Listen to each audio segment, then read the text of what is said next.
సంవత్సరాల తరబడి ఎన్ని మందులు వాడినా మీ మోకాల నొప్పులు తగ్గట్లేదా? ప్రాణ పెయిన్ క్లినిక్ లో అత్యాధునిక చికిత్స. సార్, సిద్ధాంతాల గురించి ఎంత బాగా మాట్లాడుతున్నారు, అధికార దాహాల గురించి కూడా ఎంత బాగా ఎక్స్ప్లెయిన్ చేస్తున్నారు కాబట్టి దానికి ఆన్సర్ చెప్పండి నాకు.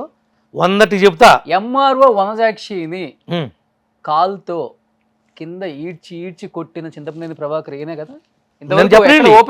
చెప్పేశారు కదా, మీరు క్వశ్చన్ వేశారు, నేను ఆన్సర్ చేయనా? దాని కంక్లూడ్ కూడా మీరే చెప్తారు ఆన్సర్. చెప్పండి. వనజాక్షిని నేను కొట్టానని, నేను తన్నానని దుశ్శాసనులాగా జగన్ రెడ్డి చూశాడు. అది నువ్వు చూడలేదులే, అది జగన్మోహన్ రెడ్డి చూశాడు. జుట్టు పట్టుకుని ఆమెని నేను ఈడ్చానని ఈనాడు పేపర్ ఆయన నిజాయితీకి నిలువుటద్దమని ఈ రాష్ట్రానికి ముఖ్యమంత్రి ఎన్నికైతే ఆ ముఖ్యమంత్రి ఫోటో కూడా అంత పెద్ద ఫోటో పెట్టేలా మెయిన్ సర్క్యులేషన్ ఉన్నటువంటి ఈనాడు, జ్యోతి, సాక్షి అంటే చెప్పే పనే ఉందిలే. ఇలాంటి వాళ్ళు కూడా మీ యాంగిలే తీసుకున్నారు. మీ యాంగిల్కి 2 పక్కల పొదును ఉంటుంది. ఒక పక్కన పొదును ఏంటంటే అది తిరగేసి కొడితే అడ్డగోలుగా పగిలిపోద్ది ఏదైనా, ఒక పక్క నుంచి నరిగితే మెత్తగా తెగుద్ది. మీకు మీడియాకు ఉన్నటువంటి గొప్ప అడ్వాంటేజ్, మేము కనపడినటువంటి మిగిలిన పిల్లరే మాది, మేము ఈ సమాజాన్ని సంస్కరిస్తాం, మేము అది చేస్తాం ఇది చేస్తాం, మాకేమీ మోటివ్స్ ఉండవు, ఎవరి మీద శత్రుత్వాలు ఉండవు, మేమేమి చేసేదంతా కూడా ఈ ప్రజల్లో అవేర్నెస్ తీసుకొచ్చి ఈ రాష్ట్రానికి ఈ దేశానికి మేము చేస్తున్నటువంటి సేవలో ఇంత కాదు అంత కాదని మీకు మీరు కొట్టుకునే వ్యవస్థ ఏదన్నా ఉందంటే మీది ఫస్ట్. మళ్ళీ మీరు ఎవరినైనా బదనాం చేసి వాడికి రాజకీయంగా సమాధి చేసి గోళీ కట్టాలంటే కూడా మీకు మీరే పరిపాటి. దీనిలో వినండి, ఒక మాట వినండి. రోషన్ గారు నన్ను చెప్పనియండి. ఒక్క మాట వినండి. ఒక్క మాట అనేసి మీరు ఒక్క మాట అనేసి మమ్మల్ని మా తాలూకా ఉన్నటువంటి వాస్తవాల్ని ఈ ప్రజల దృష్టికి తీసుకుపోనీకోకుండా మీరు ఒక అడ్డుగోడలాగా మీకు కావాల్సిన వరకే మీ యొక్క రేటింగ్ కోసం, మీ యొక్క పర్సనాలిటీస్ని బిల్డప్ చేసుకుంటానికి మీరు చేస్తున్నటువంటి ప్రక్రియలో జరిగినటువంటి, మీరంటే రోషన్ గారు కాదు, దాంట్లో ఒక పాత్రధారుడు మీరు ఉండొచ్చేమో, నేను ఎప్పుడూ చూడలేదు అది. కానీ నేను ఒక సాక్షినో ఇంకొకళ్ళు అంటున్నా, మీ వ్యవస్థ గురించి మాట్లాడుతున్నా. మీరు చేస్తున్నటువంటి కొంతమంది మంచి వాళ్ళను కూడా మనం ఈ రకంగా సమాజం నుంచి వెలువబడినట్లుగా నెట్టగలిగేటువంటి పరిస్థితిని మనం కల్పిస్తున్నామేమో అని మీలో ఒక్కరు కాకపోతే ఒక్కరికైనా నిద్రపోయేటప్పుడైనా సరే ఆలోచించుకోవడానికి ఒక్క అవకాశమైనా కలగజేయమని నా ద్వారా మిమ్మల్ని అడుగుతున్నా, వాళ్ళకి తెలియడానికి వాస్తవాలు. అంతే తప్ప మీరు అడిగారు జుట్టు పట్టుకున్నానని, కాలుతో తన్నానని, ఈడ్చానని, ఏవేవో పెద్ద పెద్ద మాటలు చెప్పారు. నేను మీరు ట్రై చేయండి వనజాక్షి గారి కోసం, మీ వల్ల కాకపోతే ఏదో రోజు ఇదే రోషన్ గారి దగ్గర నా పక్కన చేరేపించి ఇంటర్వ్యూ చేపిస్తా, స్ట్రైట్ వైట్. అసలు మీ వర్షన్ ఏం చెప్తారు సార్? అసలు జరిగిన వాస్తవం అంటే ఏమని చెప్తారు మీరు? నేను ఏలూరులో ఉంటే ఫోన్ వచ్చింది, ఏమని, శంకర్ అని, కొడాలి శంకర్ అని విజయవాడలో మా లీడర్ ఒక ఉంటాడు. ఓకే, అతనికి అసలు సంబంధమే లేదు ఈ శాండ్ ఏంటో ఈ విషయాలు ఏంటో. అవి డ్వాక్రా సంఘాలకు ఇచ్చారు. డ్వాక్రా సంఘాల వాళ్ళు దాన్ని నిర్వహిస్తున్నారు, పకడ్బందీగా నిర్వహిస్తున్నారు. ఎక్కడ ఒక్క ట్రాక్టర్ కూడా మిస్యూజ్ అవటానికి లేకుండా మెయింటైన్ చేస్తుంటే ఈమె సడన్గా వెళ్ళి ఆపేసింది. ఆమె లేదు ఆపినప్పుడు వాళ్ళ ఆర్ఐని పంపించింది, రెవెన్యూ ఇన్స్పెక్టర్. 10:30-11 అవుతుంది, అప్పటికి సమ్మర్, అది వేడి మొదలైంది. యాక్చువల్గా వీళ్ళు రోడ్డు మీద ఉండేవాళ్ళు, గ్రాంప్లో ఉండరు. అటువంటి వాళ్ళు వీళ్ళు ఆపేశారనేపాటికి ఇష్యూ జరుగుతుందని ఇక్కడికి వచ్చారు. ఆర్ఐ వచ్చి ఆపేసి తోలతాను కుదరదని బళ్ళను అన్లోడ్ చేయమన్నాడు. లేబర్ ఏమో కుదరదని లేబర్ అడ్డం తిరుగుతున్నారు, మేము పోసిన బళ్ళను మమ్మల్ని అన్లోడ్ చేయమంటాం ఏంటని.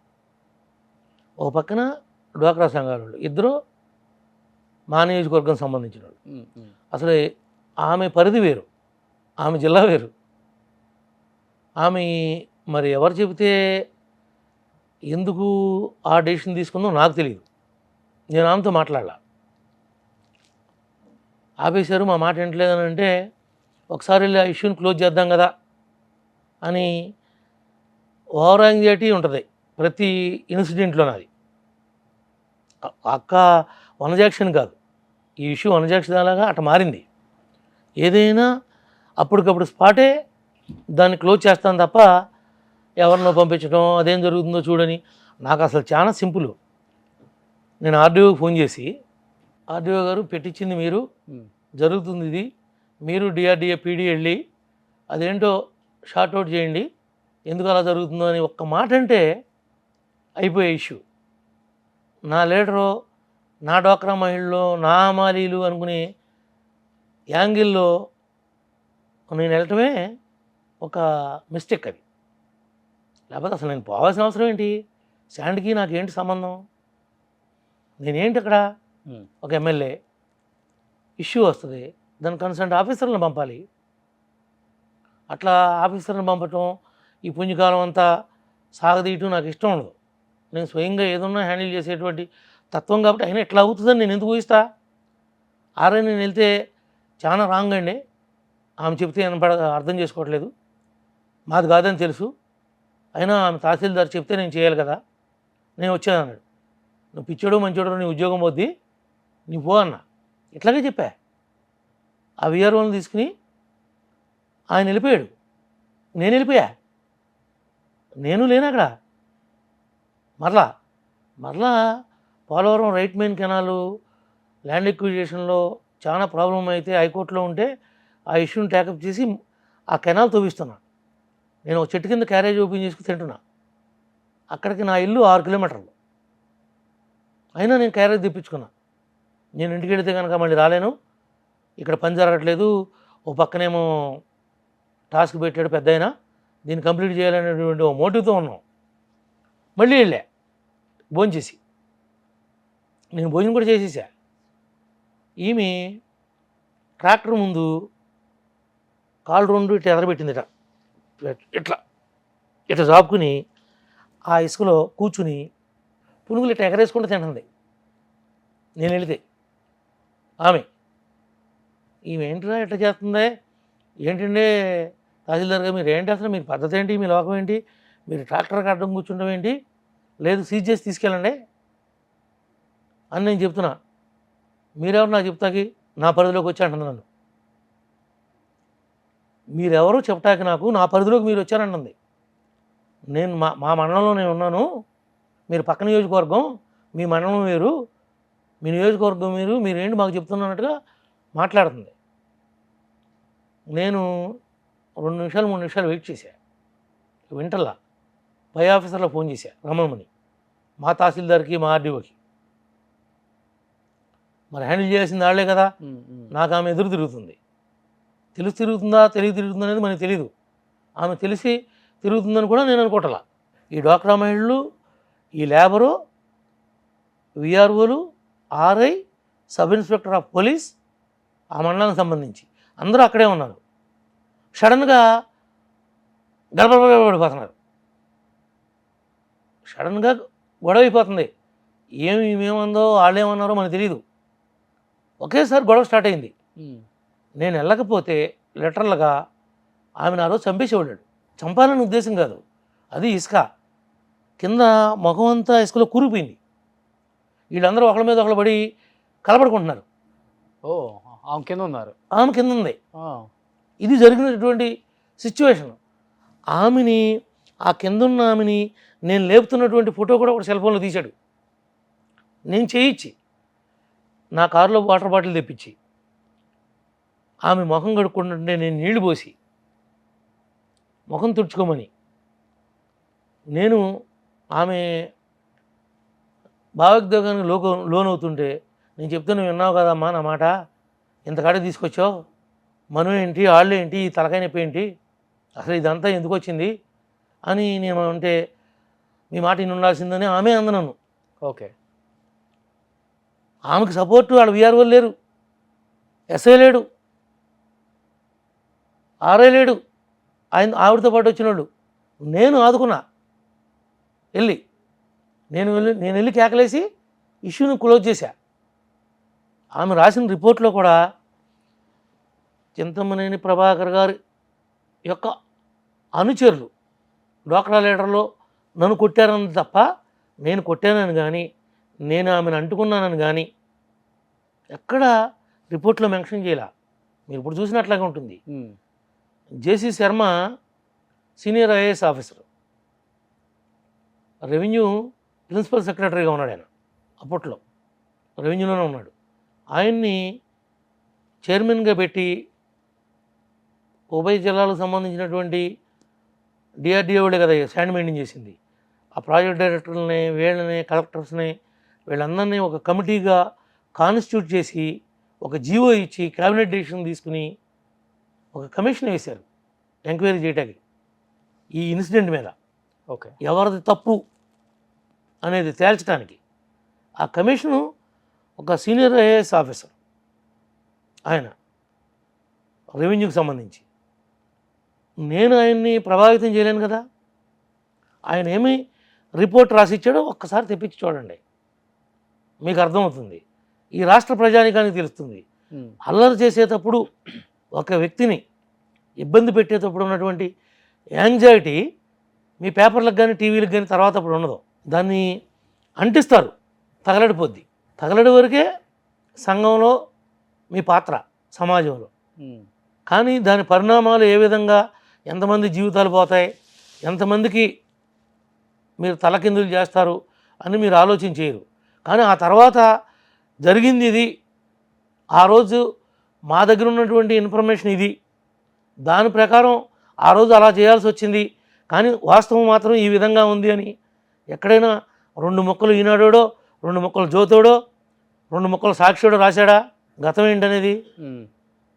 మీరు ఆమెని నా పక్కన పెట్టి ఒక చైరేసి ఆమెను ఆవిష్కరిస్తేనే వాస్తవాలు బయటకు వస్తాయి. మీకు అర్థమవుతుందా? దీన్ని అడ్వాంటేజ్గా తీసుకుని ఆమె ఫోన్ నెంబర్లు తీసుకుని వేరేటువంటి వాళ్ళు, నా రాజకీయ శత్రువులు ఎవరికైనా ఉంటారు కదా పొలిటికల్ వాళ్ళు ఆమెను రెచ్చగొట్టి నిన్ను చంపేస్తాం, అది చేసేస్తాం, ఇది చేసేస్తామంటే ఆమె మళ్ళీ ఏడ్చుకుంటూ కళ్ళం నీళ్ళు పుట్టి నా గురించి మాట్లాడుతుంది. నా ఫోన్ నుంచో వచ్చిన నెంబర్ ఎవరిది, ఎవరి ముందు మాట్లాడారు, అసలు దీంట్లో వాస్తవం ఏముందో ఆమె అప్పుడు అర్థం చేసుకోవాలా. ఆమె కళ్ళమ్మ నీళ్ళు పెట్టుకుంటూ ప్రెస్ మీట్ పెట్టింది. మళ్ళీ 2 నెలల తర్వాత నా దగ్గరికి వచ్చింది, నేను ఒక పాపనే అడాప్ట్ చేసుకుంటున్నాను మీ కాన్స్టిట్యున్సీలో, మనకి ఏ రకమైనటువంటి శత్రుత్వం లేదు, ఏ రకమైనటువంటి వైరుధ్యం లేదు మన ఇద్దరి మధ్యలో, మన ఇద్దరం ఈ సమాజానికి సేవ చేసేవాడమే, కాకపోతే నేను చేసేది ఉద్యోగం, మీరు చేసేది రాజకీయంగా సేవ అని చెప్పి ఆమె ఇచ్చిన స్టేట్మెంట్లు ఉన్నాయి, ఆ వీడియోలు ఉన్నాయి. అవి ఎప్పుడు మీరు వేయరు, మీరు రేపేసేటప్పుడు ఆ వీడియోలు పంపించండి. నాది మీరు వేసేటప్పుడు మేమిద్దరం కలిసి ఒక డయాస్ మీద, ఒక ప్లాట్ఫామ్ మీద, కొంతమంది మీడియాని మేమిద్దరం అడ్రస్ చేసి పంపిస్తాం మీకు. అప్పుడైనా మీరు నమ్ముతారు కదా, పంపండి సార్, అప్పుడైనా నమ్ముతారు కదా. ఆ కేసుని దాని పీరియడ్ అయిపోయింది, మళ్ళీ ఆ కేసుని ఏదో నన్ను చేద్దామని ఈ యొక్క కొంతమంది అమాయకమైనటువంటి పోలీసుల్ని అడ్డం పెట్టుకుని జగన్మోహన్ రెడ్డి ప్రయత్నం చేయనటువంటి ప్రయత్నం లేదు. దానికి టైం లిమిట్ పోయింది, ఎక్స్పైరీ డేట్ దాటిపోయింది. ఇంకా ఆ కేసులో నన్ను ఏమైనా చేయడానికి జేసీ శర్మ రిపోర్ట్ వచ్చిన తర్వాత నా మీద కేసు తీసేశారు, ఆమె మీద మా డ్వాక్రా మహిళలు మా పెదవేగిలో పెట్టారు, ఆ కేసు తీసేశారు. ఆమె మీద కూడా సైమల్టేనియస్గా క్రిమినల్ కేసు రిజిస్టర్ అయింది, ఇద్దరే తీసేశారు. కానీ ఇదంతా మీ వాళ్ళు చేసినటువంటి తప్పిదం అని మీరు ఆ రోజైనా అడ్మిట్ అవ్వండి. వాస్తవం తెలుసుకుంటేనే. తెలుసుకోకుండా ప్రభాకర్ ఏదో మా స్టూడియోకి వచ్చి ఏదో 4 మాటలు చెప్పాడని చెప్పి మిమ్మల్ని దీంట్లో ఏమి ఇన్వాల్వ్ చేయమనట్లా. ఆ ఫ్యాక్ట్స్ అన్ని పంపిస్తా. ఫోన్ చేస్తారు ఇప్పుడు చేస్తా, కావాలంటే చేయండి ఒకసారి. చేస్తాను, చేయండి ఒకసారి మాట్లాడదాం. అదే రవి, మీ వనజాక్షి గారి నెంబర్ ఒకసారి పెడతావా? తహసీల్దార్ వనజాక్షి గారు ఉండేది కదా ముసునూరు, టెక్స్ట్ మెసేజ్ పెట్టు. కొద్దిగా ఆమెతో కొద్దిగా ఒక సెకండ్ మాట్లాడే పని ఉంది. అంటే మ్యాజిస్ట్రేట్ ఆ మండలంలో, అంతే కదా మన లెక్కలో. అవును. ఆమె రిపోర్ట్ రాయటం రానంత అనామకురాలు కాదు. పోలీస్ స్టేషన్కి వెళ్ళి ఒక కంప్లైంట్, తనకు జరిగినటువంటి అన్యాయాన్ని రాయటం అనే విషయం తెలియనంత అమాయకురాలు కారు. ఫస్ట్ ఆఫ్ ఆల్ ఆమె ఏమి రాసిందో, దానిలో పోలీసులు ఏం కేసు కట్టారో నా మీద, దాని తాలూకా ఉన్నటువంటి వివరాలన్నీ ఉన్నాయి. దాని మీద ఆ తర్వాత ఈ చవటాగాడు, ఈ జగన్ గాడు, ఈ తొట్టిగంగి పార్టీ, వీళ్ళందరూ ఎన్జిఓస్, వాళ్ళ ఎన్జిఓస్ని నేను తిడతలా. మీరు చేసినటువంటి ద్రోహానికి వాళ్ళందరూ బలయ్యారు. ద్రోహం అంటే మీరు చేసినటువంటి కుట్ర, లేనిది ఉన్నట్లుగా ఉందలేనట్లుగా మీరు చేసినటువంటి ప్రచారానికి వాళ్ళు నమ్మి రోడ్డెక్కి ధర్నాలు చేశారు. మరి ఇప్పుడు ఏమయ్యారో తెలియదు. నిన్న కాకపోన్న విశాఖపట్నంలో ఈ యొక్క జగన్మోహన్ రెడ్డి గారి పాలనలో తహసీల్దార్ని నడి రోడ్డు మీద చంపేశారు, నిలువున మర్డర్ చేశారు. దిక్కు దివాణం లేదు. ఈ ఉద్యోగస్తులకి నోట్లో బెల్లం గెడ్డలు పెట్టుకున్నారు, ఒక్కరు మాట్లాడలా. ఏమీ లేని వనజాక్ష గురించేమో ఓ ర్యాలీలు తీశారు, ధర్నాలు చేశారు, ఉద్యమం చేశారు. అంటే వాళ్ళు చేయటానికి ప్రధానమైనటువంటి కారణం, ప్రధానమైనటువంటి ఈ వ్యవస్థల్లో ఎవరో కంట్రోల్ చేయలేకుండా వాళ్ళ ఇష్టానుసారంగా వాళ్ళు చేస్తున్నటువంటి వ్యవస్థ మీడియా. మేము మంచి చేస్తున్నాం అనేటువంటి ముసుగులో నాలాంటి బకరాగాళ్ళ యొక్క రాజకీయ జీవితాల్ని సర్వనాశనం చేసిన వాళ్ళలో మీరు ప్రధాన పాత్రధారులు. అంటే నియోజకవర్గంలో నేనే పాపం ఎరగను, నేను బుద్ధిమంతుడిని అని చెప్తారు, అంతేనా మీరు? రోషన్ భాయ్, నేను నిజంగా బుద్ధిమంతుడిని చెప్తలా, నాకు ఏ అలవాట్లు లేవని చెప్తున్నా. నేను పెద్ద ఈ సమాజాన్ని సంస్కరించేటువంటి సంఘ సంస్కర్తనని చెప్పటల్లా. కానీ నా వంతుగా ఏదైతే ప్రజలు నా తాలూకా నా మీద ఉంచినటువంటి నమ్మకాల్ని, నా మీద ఉంచినటువంటి విశ్వాసాన్ని ఎక్కడా భంగం కలగకుండా, వాళ్ళ యొక్క గౌరవ ప్రతిష్టలకు కానీ, వాళ్ళు చేస్తున్నటువంటి ఏ విషయంలో అయినా సరే చట్టబద్ధమైనప్పుడు ఒక సైనికుడిగా, ఒక ప్రతినిధిగా వాళ్ళ పక్కన నిలబడటం నా ఉద్దేశం, నా సిద్ధాంతం. ఆనాటి నుండి ఈనాటి వరకు కూడా నేను ఓడిపోయిన 5 ఏళ్ళు నేనేమి ఇంట్లో పడుకోలా, నేనేం తొంగోలా. ఈ జగన్మోహన్ రెడ్డి చూసి, వీళ్ళ యొక్క అధికారాన్ని చూసి, వీళ్ళ పోలీసులను చూసి 41 కేసులు పెట్టించుకున్నా. హాఫ్ సెంచరీ కొట్టేవాళ్ళనే కొన్ని కొట్టేశారుగా మధ్యలో, లేకపోతే హాఫ్ సెంచరీ అయినాయి దాటిని. ఏమున్నా నా కేసులన్నీ మామూలుగా పెట్టుడు కేసులు, ఎవరి మీదైనా పెట్టవచ్చు, మీ మీద కూడా పెట్టచ్చు. నా మీద పెట్టిన కేసులన్నీ ఒక చవట, ఒక దద్దమ్మ, పనికిమాలిన వాడు, ఒక క్రిమినల్, ఒక నేరస్తుడు ముఖ్యమంత్రి అయినప్పుడు నాలాంటి ప్రజాక్షేత్రంలో కొట్లాడేవాడికి వచ్చేటువంటి రివార్డులు, అవి అవార్డులు. అంటే ప్రతిపక్షంలో ఉన్నప్పుడు కొంతమంది గెలిచిన వాళ్ళు కావచ్చు, ఓడిపోయిన వాళ్ళు కావచ్చు, ఎంతలో ఉండాలో అంతలో ఉందాం, అధికారంలో లేవు కాబట్టి ఏదైనా చేస్తారని ఒక భయం అయితే ఏ మనిషికైనా ఉంటుంది. ఎందుకు ఉండాలి? నేను చెప్పేది ఏ మనిషికైనా ఉంటుంది అని చెప్తున్నాను. మీరు ప్రజల ముందు ఆ మాట ఎందుకు చెప్పరా? అధికారంలో ఉంటేనే మీ పక్షాన వాయిస్ 5 సంవత్సరాలలో మీరు వినిపించినట్టు ఎవరిది వినిపించలేదు. అంటే నన్ను ఎవరన్నా మా నాయకులు కానీ ఇంకొకళ్ళు కానీ నువ్వు బాగా వినిపించు, నువ్వు బాగా ఈ విషయాలను ఇష్యూ చేయని చెప్పి నాకేమన్నా డైరెక్షన్స్ చేశానంటారా? తెలియదు నాకు అది. మరి వాస్తవాలు మాట్లాడాం. ఏది మాట్లాడినా నేను మాట్లాడిన దానికి ప్రతిదానికి ఆ రోజు నుంచి ఇప్పటి వరకు కూడా కట్టుబడి ఉంటా. నేను మాట్లాడిన దాన్ని నేనేమీ లేకుండా మాట్లాడను. అంటే మీరు నిప్పు అంటుకోకుండా పొగ వచ్చిందని అంటున్నారు కదా, దాకా నిప్పు లేదు, పొగ లేదు, అది వెలిగించింది మీరే, పొగ తెప్పించింది మీరే, మళ్ళీ దాన్ని ఏమీ లేకుండా దాన్ని మర్చిపోయింది మీరే. మీరెప్పుడు మరి నన్ను పిలిచినట్టు వనజాక్షన్ ఎందుకు పిలవాలా? మీరు వనజాక్షన్ కూడా పిలిచి వనజాక్ష తాలూకా ఉన్నటువంటి సమాచారాన్ని కూడా మీరు సేకరించి నిజంగా జరిగింది ఇది కదండి, మీరు చిన్నపాటి ఇంట్రికపాటి విషయాలనే తాడి చెట్టు అంత లావు దాన్ని చేయడానికి ప్రయత్నం చేస్తారే, దాని తాలూకా ఒక్క విజువల్ మీరు కానీ అధికారంలోకి వచ్చినటువంటి జగన్మోహన్ రెడ్డి కానీ ఆ జుట్టుని ఇట్లా పట్టుకున్న ఫోటో తేలేదే, చూపించలేకపోయారే? నిజమైతే చూపిస్తారు మీరు.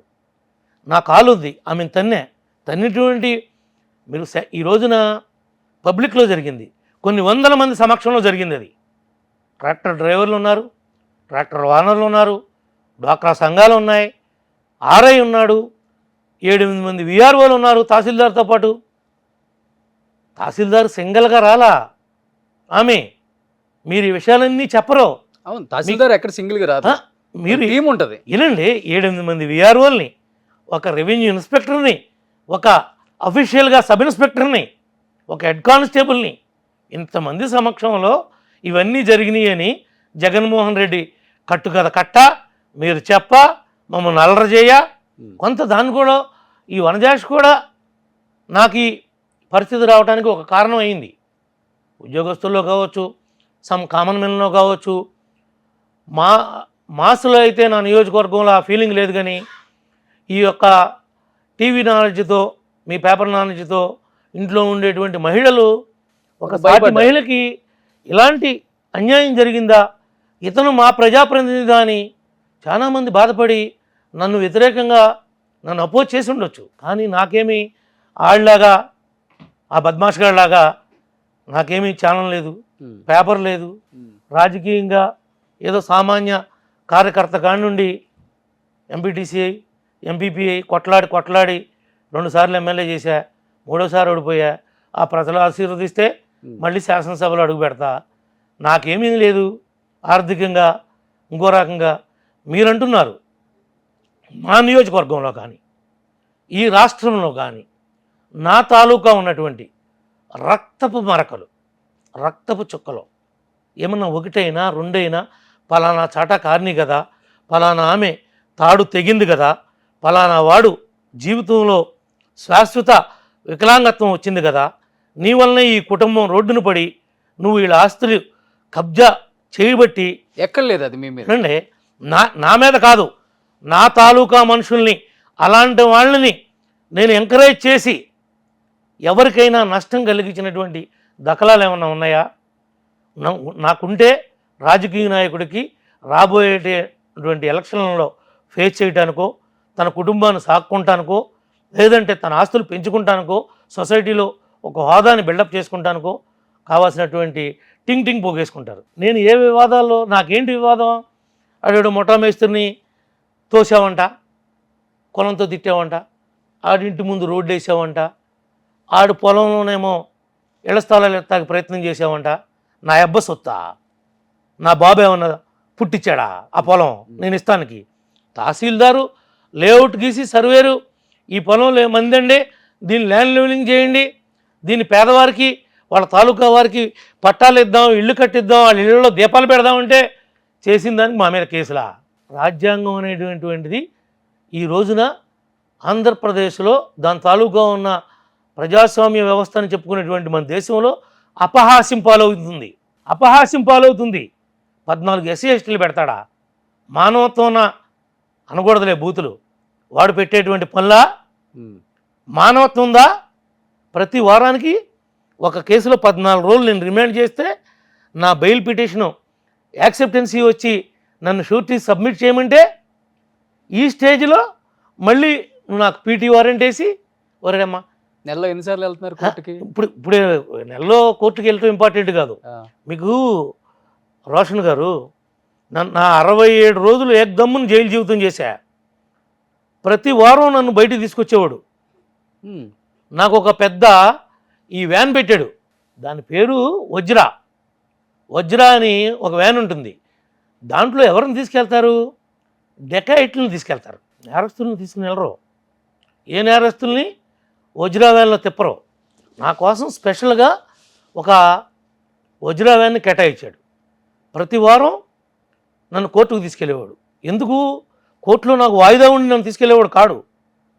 దాని తాలూకా కేసులో నాకు బెయిల్ వచ్చేస్తుంటే ఇంకోసాట నేరం చేశాడు వీడని పీటీ వారెంట్ వేసి, ఆ పీటీ వారెంటు ఎగ్జిక్యూట్ చేసి జైలు పర్మిషన్ తీసుకుని మళ్ళీ వజ్రాలో తీసుకెళ్ళి నన్ను ఈ జనాలందరికీ చూపించి, అంటే వాడనే అంటే వ్యక్తి జగన్మోహన్ రెడ్డి ఒక క్రిమినల్కి క్రిమినల్ ఆలోచనలే వస్తాయి. నన్ను అట్లా వజ్రా వ్యాన్లో తిప్పితే తీసుకొస్తుంటే ఈ చూసినటువంటి ఈ రాష్ట్రంలో ఉన్నటువంటి ఈ తెలుగుదేశం పార్టీకి, మిగిలిన పార్టీలకు సంబంధించినటువంటి నాయకుల్లో వెన్నులో గుండెలో వణుకు పుట్టాలని చేసినటువంటి కుట్రలో భాగమే అదని చెప్తున్నా. ఈ విషయం ఎప్పుడన్నా మీరు చెప్పారా? ఎప్పుడు షేమ్గా ఫీల్ అవ్వలేదా? మీరు వినండి, షేమ్ దేనికండి? తప్పు చేస్తే షేమ్ ఫీల్ అవ్వాలి. ఆ షేమే ఫీల్ అయితే జగన్మోహన్ రెడ్డి చెంచులు కూడా జైల్లో ఊరేసుకోవాలి. నా గేదెలు పెంచేవాడికి, నా కోళ్ళు పెంచేవాడికి నా గొర్రెలు మేకలు కాసేవాడికి ఆత్మాభిమానం ఉంటుంది. ప్రెస్ మీట్ పెట్టి మిమ్మల్ని పిలిచి చింతమనేని బాధితులు ఎవరు ఉంటే రండి, రండి, చింతమనేని వల్ల నష్టపోయిన వాళ్ళు ఉంటే రండి. ఏంటి సంక్రాంతికి, క్రిస్మస్కి, రంజాన్కి 1+1 ఆఫర్ లాగా డబల్ ధమాకా వేస్తారే యాడ్లు అట్లాగా. మీరు ఎక్కడైనా చూసారా?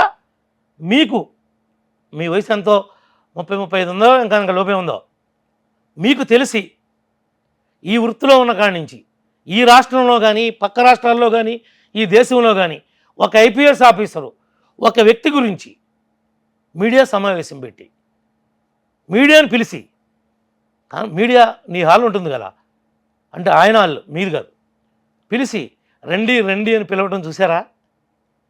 ఏంటి మనం ఎట్టిపోతున్నాం? నష్టం జరిగిన వాడికి కంప్లైంట్ చేయాలని తెలియదా? 2016లో ఒక ఇంటి ముందు రోడ్డు పోసానంట, వాడు పోయొద్దు అన్నాడట.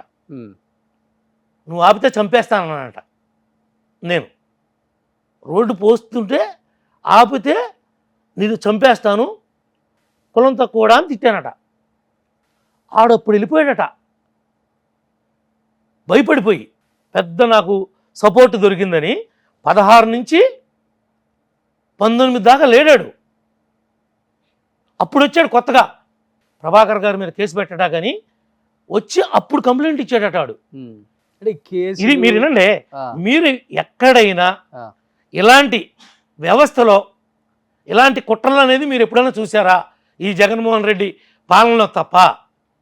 మీరు ఈ ఒక్కదానికి సమాధానం చెప్పండి. అసలు మీరు వద్దంటే రోషన్జీ అసలు పోటీ చేయడం మానేస్తా. అది నేనెందుకు చెప్తాను? కాదు, ప్రజలు చెప్తారు అది. మీరు ప్రజలు ఎట్లాగూ పోటీ చేయొద్దని చెప్పరు కదా. కాదండి, మీ తాలూకా నా దగ్గర ఉన్నటువంటి సమాచారం అంతా కూడా డిఫరెంట్గా ఉంది, కానీ చూసిన తర్వాత ఇంకా వేరుగా ఉంది, నిజంగా మీరు పోటీ చేయాల్సిన అవసరం లేదని మీరు యాజ్ ఎ ఫ్రెండ్గా నాకు సలహా ఇస్తే కూడా నేను తప్పుకుంటానికి సిద్ధం. ఎందుకంటే రేపు ఎలక్షన్లో నేను పోటీ చేయాలంటే నా సర్వస్వం అడ్డాలి. అదేదో నీలాంటి మంచి మిత్రుడు సలహా ఇస్తే, సర్వస్వం అంటే ఉన్న ఆస్తులా లేకపోతే ఆస్తులు అవ్వచ్చు, విద్యుత్ కావచ్చు, ఇంకొకటి కావచ్చు, నా ఫ్యామిలీ కానీ నా ఫ్రెండ్స్ కానీ నా నాయకులు కానీ ప్రతిదీ ఇవాళ ఉన్నటువంటి ఒక దుర్మార్గుడితో యుద్ధం చేస్తున్నాం, రాజనీతి లేనటువంటి వాడితో యుద్ధం చేస్తున్నాం. సంపాదించుకుంది ఏం లేదా? 2 సార్లు ఎమ్మెల్యే చేశారుగా. ఏమైనా ఉంటే మీకు రాస్తా, తెచ్చుకోవచ్చుగా. ఉన్నదే పోగొట్టుకున్నారా? ఏమైనా ఉంటే మీకు రాస్తా. మీకు కాదు, సంపాదించిన తాలూకా ఏదైనా ఉందంటే ఎవరు తెచ్చుకున్నా రాస్తా. ఇదిగో ఇది పలానా చాట నీది బినామీ ఉంది కదా, నాకు కావాలంటే ఇచ్చేస్తా.